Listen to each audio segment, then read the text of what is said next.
Hey guys, let's talk about, in my opinion, the next great American. Okay, I saw this young man play a few years ago, saw a lot of potential, and let me go down just a medley of all the boxes he checks, and I can see multiple Grand Slam titles in the future for this young man. He's one of the best young prospects, American, that I've seen come along since Andy Roddick, who I taught when he was a youngster and was #1 in the nation. Korda, Sebby Korda, is the real deal. First off, the genetic base, okay? Both his parents played, professional tennis. His dad had probably the best timing to take it off the bounce, on the rise, give him a surprise, tear out your eyes than anybody. His dad had amazing timing off the forehand and backhand, and he got that same genetic gene to time the ball. I know that kind of sounds crazy, but that's baked in extra crispy, the timing that this young man has. So the genetic base is there, and that's a big thing. That's a big thing. Let's go through his strokes a little bit. The backhand, money in the bank. He can take the ball right off the bounce, change direction of the ball, has the ATP backhand where he keeps it on the hitting side, the racket flips. He can take it anywhere he wants, but what I like, it's a clean, compact stroke. The bigger muscles run the show. The bigger muscles run the show. There's not a lot of nonsense going on. His backhand is world class, and he has a big strike zone because he's a tall guy. So the backhand, especially off the return, and anytime he gets a short ball, his backhand is one of the best in the world already. And I like it because he hits through the ball. It's a weapon. The forehand, a little different than say a Nadal or an Alcaraz or some of those guys where he doesn't play with quite as much spin.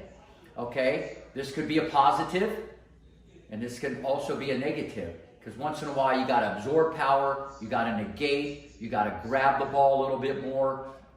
But can he do that? Absolutely.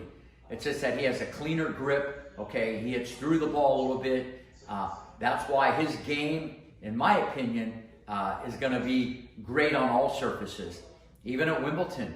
Okay, I just think that the way he's been taught, his mechanics. Because remember, the cards you're dealt at a young age, you're pretty much dealt that forever. How you hold the racket, how you take it back. The muscle memory is, like I said, baked in at an early age. You can reprogram the reflexes, and you can reverse engineer some of this and correct some of this, but it's tough. But his mechanics off the forehand and backhand, I really like. It's huge. Okay, it's huge. Now, the serve's only going to get better. I think that the leg drive could be a lot better. He could bend a little bit better, get more power from the ground up. And I think as he matures, I think his serve's only going to get better and better. A lot of times he just throws it in there and starts the battle. But once that serve becomes one of the best parts of his game, look out, look out. The feel, the touch. He can massage it, he can dip it, he can flip it, he can rip it, okay? And he has imagination. I like the imagination, all right? He'll throw in the chip, very soft hands around the court. So he's just not ripping ground strokes. So he already kind of has a solid, complete game. Kind of like Alcaraz in a lot of ways, okay? And by the way, I think both these guys are going to be 1 and 2 in the world, and I think they'll be playing for many Grand Slam titles. The next thing, his volleys. His hands are in front, very compact, not afraid to come in. He can stick the volley, very complete, and he knows when to sneak into the net. I love that. He takes the temperature. When you're off balance, bang, he's at the net. When you're off balance, bang, he'll sneak in there. But the wild card, as you hear me say all the time, when I predict greatness or I feel what's coming, mentally, everybody gets nervous. No one's going undefeated. Okay, you're going to lose. Okay, you're going to fail, but that's how you succeed. I love his composure. He's not too high. He's not too low. Very even keel. Okay? So maybe a lot of times you don't see how competitive he is. Kind of like Federer, it's more on the inside that's percolating. So, but I really love his composure, all right? And that's going to weather storms, and that means you're going to be able to handle pressure better. Very important. His movement is good. It will only get better as he keeps understanding the geometry of the court. His anticipation will get better.